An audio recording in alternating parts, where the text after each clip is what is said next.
Assalamualaikum warahmatullahi wabarakatuh. Saya Nuri Fikriah binti Rusali akan membentangkan tentang pendahuluan kajian ini. Pertama sekali, kami akan menerangkan apa itu maksud ekologi. Dalam bahasa Yunani, ekologi terbahagi kepada dua, iaitu oikos dan juga logos. Oikos ini bermaksud rumah atau tempat tinggal, ataupun boleh dikatakan seperti tempat hidup. Manakala logos ialah ilmu.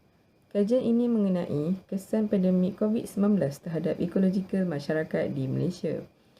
Ekologi membekalkan ilmu pengetahuan supaya struktur dan fungsi alam sekitar dapat kita pelajari. Hal ini demikian membolehkan kita melakukan analisis dan menghuraikan masalah kejadian alam seperti pandemik COVID-19 pada masa kini. Baiklah, seterusnya saya akan menerangkan tentang objektif kajian kami. Pertama, kajian ini untuk mengenal sektor-sektor yang terjejas akibat pandemik COVID-19. Yang kedua, mengkaji impak dan kesan pandemik COVID-19 terhadap negara dan rakyat Malaysia. Yang ketiga, mengaplikasikan prosedur operasi standard iaitu SOP terhadap bidang-bidang yang terjejas akibat penularan virus COVID-19. Mengikut objektif kami mengagihkan kajian ini kepada 3 bahagian, iaitu dapatan kajian, 5 bidang yang terjejas akibat pandemik COVID-19, impak dan kesan pandemik COVID-19 terhadap 5 bidang tersebut, dan pengaplikasian prosedur operasi standard SOP terhadap bidang-bidang yang terjejas. Terdapat 5 bidang yang terjejas akibat pandemik COVID-19 di Malaysia. Antaranya ialah pekerjaan, perniagaan dan perdagangan, pelancongan, pertanian dan pengangkutan awam, serta impak dan kesan pandemik COVID-19 terhadap negara dan rakyat Malaysia, dan juga pengaplikasian prosedur operasi standard SOP terhadap bidang yang terjejas. Mari sama-sama kita lihat.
Assalamualaikum dan selamat sejahtera. Nama saya Nurul Husna binti Jurani dan saya akan mengulas secara ringkas mengenai kesan-kesan pandemik COVID-19. Pandemik COVID-19 ini telah membawa kesan terhadap sektor pekerjaan, iaitu menyebabkan kadar pengangguran dan jumlah individu yang kehilangan pekerjaan meningkat. Hal ini disebabkan oleh penutupan syarikat dan pemberhentian operasi perniagaan. Selain itu, pandemik ini juga telah menyebabkan tekanan mental yang melibatkan pekerja dan majikan. Kebanyakan pekerja telah kehilangan pekerjaan dan majikan pula terpaksa menanggung kerugian yang dihadapi oleh syarikat. Hal ini secara tidak langsung telah menyebabkan ekonomi negara terjejas. Di sudut perniagaan, pandemik ini serba sedikit telah mencacatkan rutin serta jumlah pendapatan ahli perniagaan, terutama kepada peniaga kecil dan peniaga yang bertaraf antarabangsa di Malaysia. Di sudut perdagangan pula, seperti penutupan kilang yang berpanjangan di pusat perindustrian utama di negara-negara yang terjejas COVID-19 ini telah mengganggu aktiviti pengeluaran merentasi rantaian bekalan global. Pekerja-pekerja sektor pelancongan pula telah kehilangan pekerjaan disebabkan oleh ketiadaan pelancong ketika pandemik COVID-19. Selain itu, industri pelancongan negara, terutama yang berkaitan dengan penginapan dan pengangkutan, telah terjejas teruk akibat pembatalan tempahan di saat-saat akhir yang mengakibatkan industri pelancongan negara terjejas teruk. Di sektor pertanian pula, berlaku kerugian kepada mereka yang terlibat dengan aktiviti penanaman kerana terdapat lambakan sayur-sayuran yang terpaksa dibuang disebabkan tiada pembeli. Selain itu, pembiayaan pekerja-pekerja ladang juga telah dikurangkan sebanyak 50% dan diberi cuti tanpa gaji. Namun begitu, pakej prihatin nasional yang diumumkan oleh kerajaan telah membantu mereka, terutama kepada keluarga di bawah B40. Krisis bekalan makanan di Malaysia dilihat tidak akan berlaku kerana langkah-langkah awal yang telah diambil oleh kerajaan dalam memastikan sumber bekalan makanan daripada hasil pertanian sentiasa mencukupi. Yang terakhir ialah kesan COVID-19 terhadap pengangkutan awam.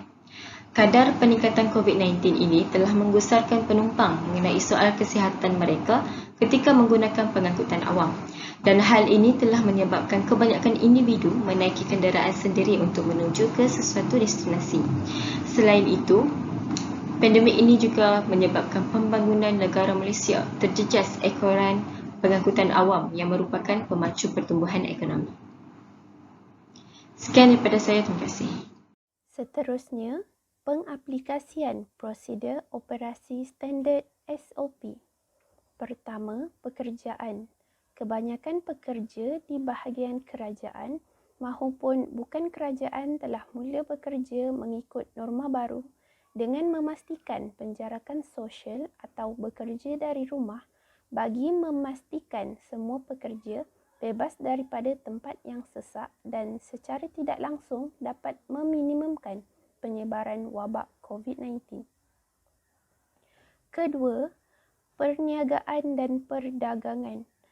Kebanyakan premis mematuhi SOP yang ditetapkan dengan menyediakan pembaca suhu serta kod QR Quick Response yang boleh diimbas melalui aplikasi MySejahtera bagi mengesan kontak rapat.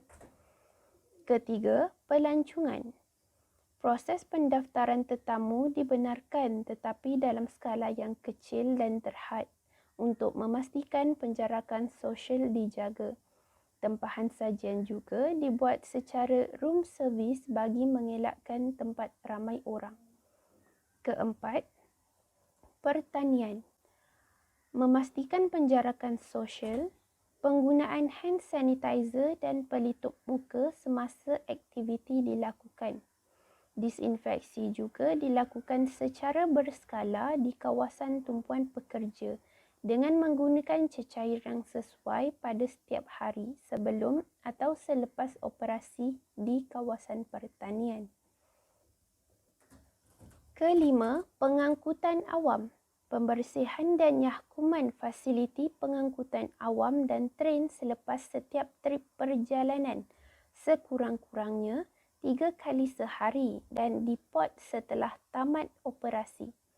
Penjarakan 1 meter antara penumpang ketika mendaftar di kaunter pendaftaran bagi pengangkutan udara. Penggunaan hand sanitizer dan pelitup muka sebelum memasuki terminal udara, maritim atau darat. Namun begitu, pihak kerajaan telah menyusun atur beberapa langkah untuk menangani masalah ini serta telah memberikan bantuan kepada rakyat yang terkesan disebabkan wabak COVID-19. Selain itu, rakyat diharapkan dapat menjaga dan mengawal penjarakan sosial serta dapat mengikuti segala undang-undang yang telah ditetapkan oleh pihak kerajaan seperti memakai pelitup muka ketika berada di kawasan tempat tumpuan ramai serta kerapkan mencuci tangan.